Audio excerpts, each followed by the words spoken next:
Baik, pada pertemuan yang ke-9 ya, atau ke-10 kalau dihitung dengan UTS, kita akan membahas tentang kesetimbangan.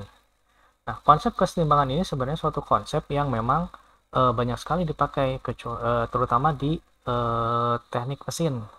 Apakah teknik elektro memakai konsep kesetimbangan? Ya, tapi dalam hal variabel yang lain. Kalau di dalam teknik mesin, teknik kesetimbangan itu memang betul aplikasi, benar-benar aplikasi hukum Newton pertama, yang mana jumlah gaya yang bekerja pada suatu benda yang dalam keadaan diam atau statis itu sama dengan nol. Nah, diam di sini diartikan sebagai benda yang bergerak dengan kecepatan nol atau benda yang bergerak dengan kecepatan konstan, sehingga dia tidak mengalami percepatan. Dan jumlah gaya yang bekerja pada benda tersebut itu sama dengan nol. Baik, nah kalau di teknik elektro, aplikasi kesetimbangan dalam hal variabel yang lain. Ya, contoh misalkan arus, ada hukum Kirchhoff gitu ya. Jumlah arus yang masuk dalam suatu titik persimpangan itu sama dengan jumlah arus yang keluar pada titik kesetimbangan. Atau dengan kata lain, jumlah resultan arus yang bekerja pada yang terukur pada sistem tersebut sama dengan nol. Nah, itu konsep itu juga sama di dalam kesetimbangan, terutama kesetimbangan dalam gaya. Baik, jadi kalau kita bandingkan ya hukum-hukum fisika yang ada di alam ini, itu sebenarnya memiliki bukan keterkaitan, memiliki pola yang sama antar satu variabel atau satu hukum dengan hukum yang lain. Gitu. Baik, mengenai hukum kesetimbangan, ini merupakan aplikasi dari hukum Newton pertama, ya kan? Sebenarnya nanti dalam aplikasinya, penerapannya, kesetimbangan ini bisa menggunakan hukum Newton pertama, kedua, ataupun ketiga. Tetapi konsep dasarnya itu adalah hukum Newton pertama. Gitu ya. Nah, baik, secara teori, suatu benda tegar itu adalah benda yang berwujud ya. Contoh misalkan laptop, kemudian bola, kemudian mobil gitu ya. Dia memiliki massa, kemudian berwujud gitu ya. Nah, benda tegar dikatakan berada dalam keadaan setimbang, statik. Statik itu artinya diam, jika jumlah gaya yang bekerja pada benda tersebut sama dengan nol. Ya, jumlah gaya yang bekerja pada benda tersebut sama dengan nol. Dan jumlah torsi itu adalah momen gaya, yang mana momen gaya ini merupakan perkalian antara lengan dengan gaya terhadap sembarang titik pada benda tegar tersebut sama dengan nol juga. Gitu. Jadi,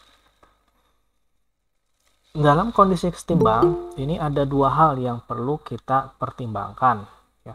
Yang pertama, mau jumlah gaya yang bekerja pada materi atau benda. Kemudian yang kedua, itu adalah jumlah momen gaya. Harus sama dengan nol. Kalau jumlah gayanya sama dengan nol, maka momen gaya juga pasti sama dengan nol. Kan seperti itu ya. Kenapa? Karena momen gaya sama dengan lengan kalikan gaya. Kalau gayanya sama dengan 0, jumlah gayanya sama dengan 0, maka dikalikan lengan 0 itu sama dengan 0 juga. Itu ya, logikanya seperti itu. Nah, di dalam benda tegar, apabila benda tegar ini dikenai suatu gaya, kemudian gayanya menghilang, salam. Sebentar. Ya, Pak. Ya.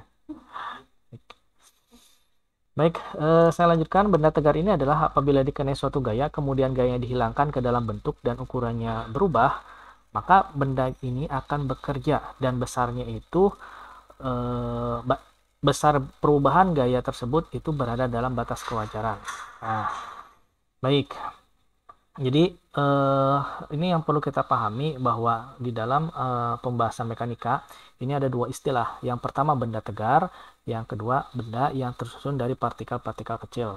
Ya, makanya kalau di dalam mekanika itu kadang kita membahas itu suatu kasus, kadang menggunakan logika benda tegar dan satu waktu menggunakan titik partikel, gitu ya.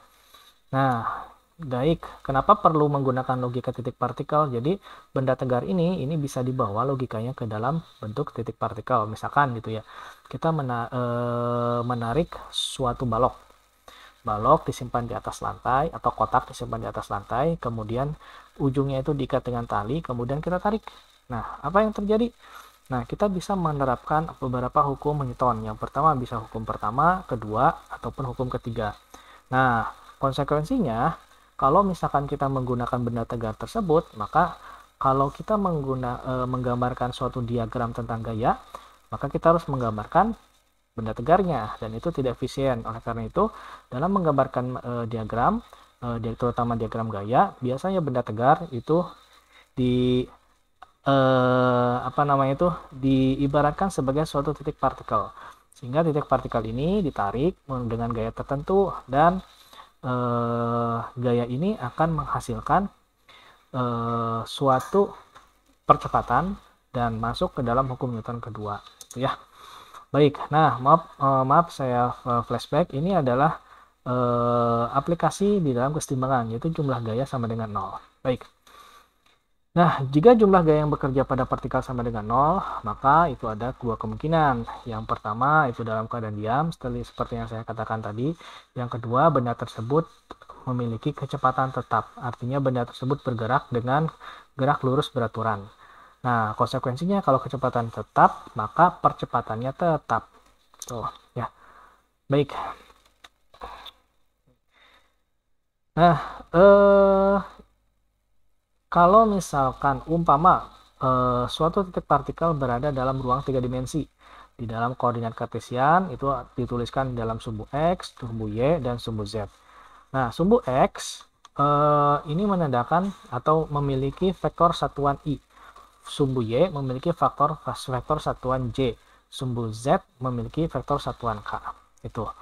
Nah, apabila titik partikel tersebut atau benda tegar tersebut berada dalam ruang 3 dimensi dan mengalami kesetimbangan atau memiliki keadaan setimbang, maka jumlah gaya yang bekerja pada benda tegar tersebut itu harus sama dengan 0.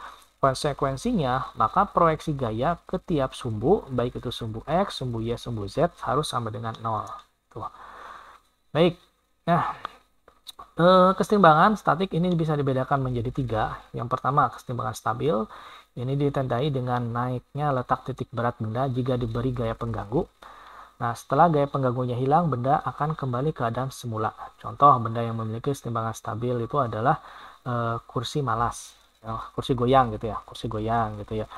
Nah, kenapa seperti itu? Karena kursi goyang apabila kita berikan gaya, maka dia akan bergerak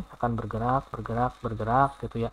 Tetapi geraknya itu dalam keadaan osilasi ya, dari satu titik A, B, C, kembali lagi ke B, kembali lagi ke A, dan seterusnya. Nah, pada saat mengalami gerak osilasi seperti ini, maka titik berat dari benda tegar tersebut akan selalu berubah menyesuaikan kesetimbangan dari sumbu benda tegar tersebut.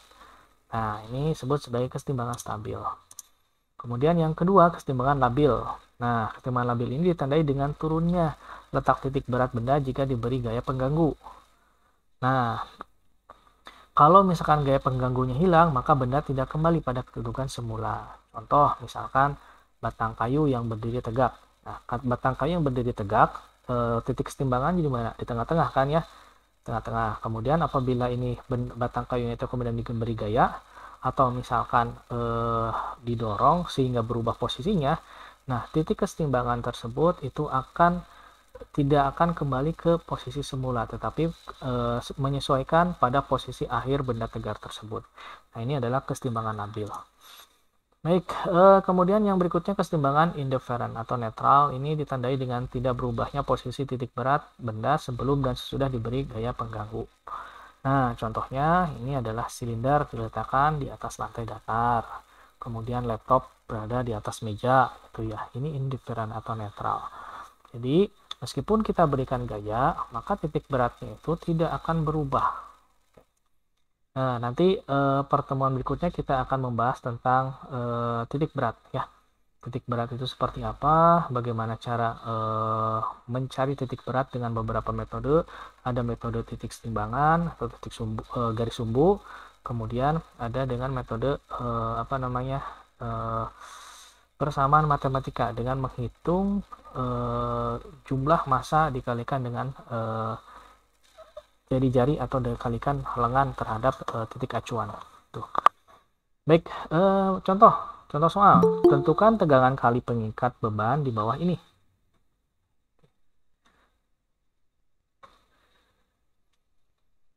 Nah, tegangan tali pengikat beban di bawah ini kalau di ilustrasi di sini ada atap. Kemudian atap ini diikatkan dengan tali masing-masing ujungnya. Tali ini kemudian dikaitkan satu sama lain. Kaitkan satu sama lain. Kemudian ini dihubungkan lagi dengan tali dan diberikan beban. Umpama beban yang diberikan adalah 8 kg. Kemudian pada tali yang pertama kita sebut sebagai T2. Nah, tali ini akan mengalami gaya tegangan tali.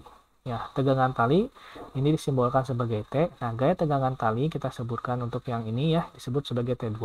Nah, sudut yang membentuk antara tali dengan bidang atap, ya bidang datar itu 30 derajat. Sedangkan yang satu sisi ini sudutnya 60 derajat dan gaya tegangan talinya ini sebesar T1.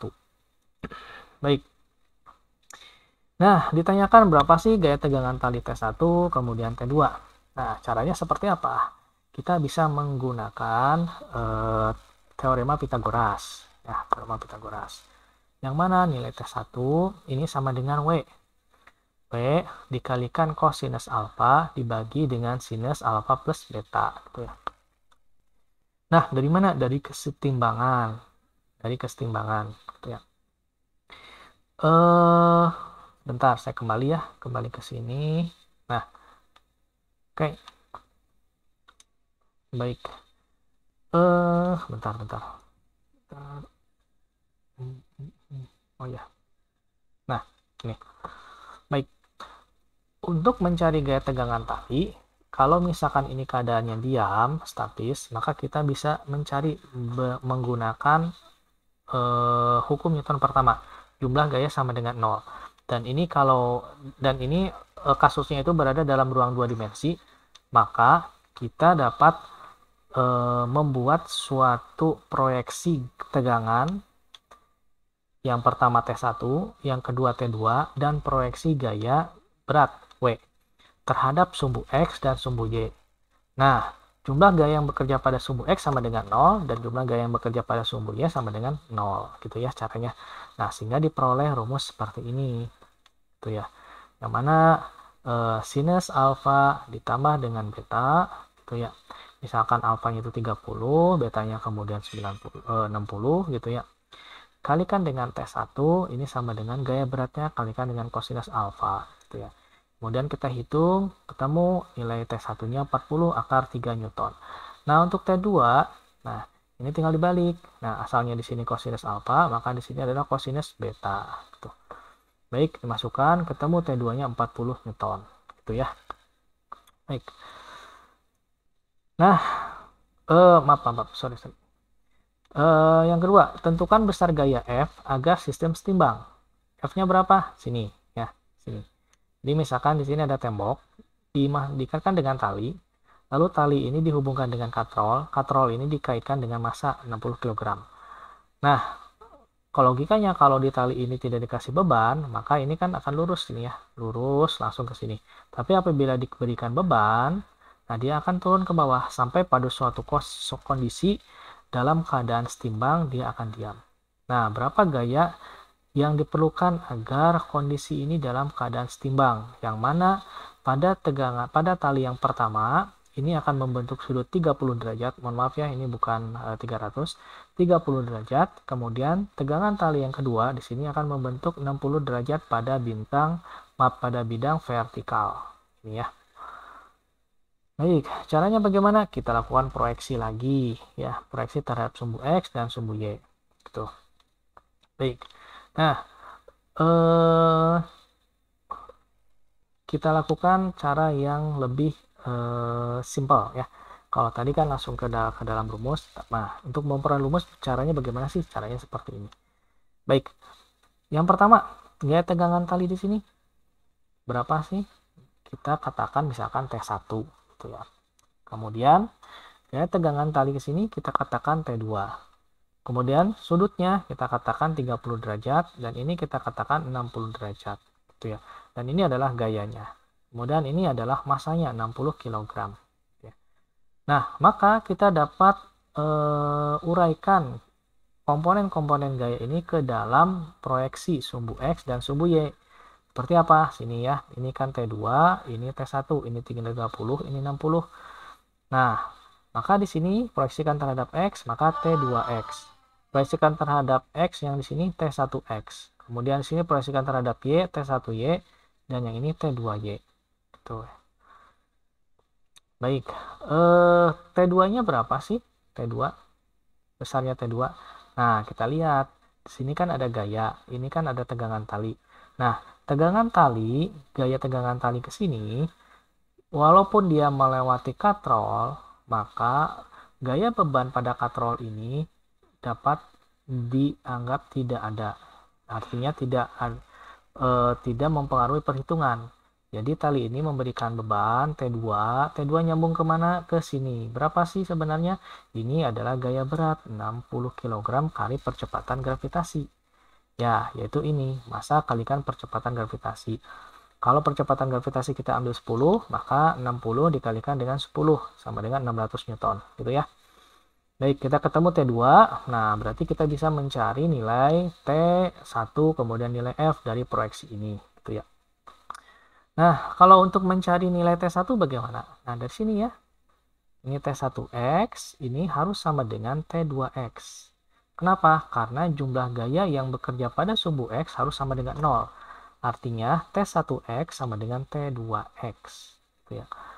Nah, T2X itu berapa? Itu T2 dikalikan apa? Dikalikan sinus 60 derajat. Karena yang ini kan ya.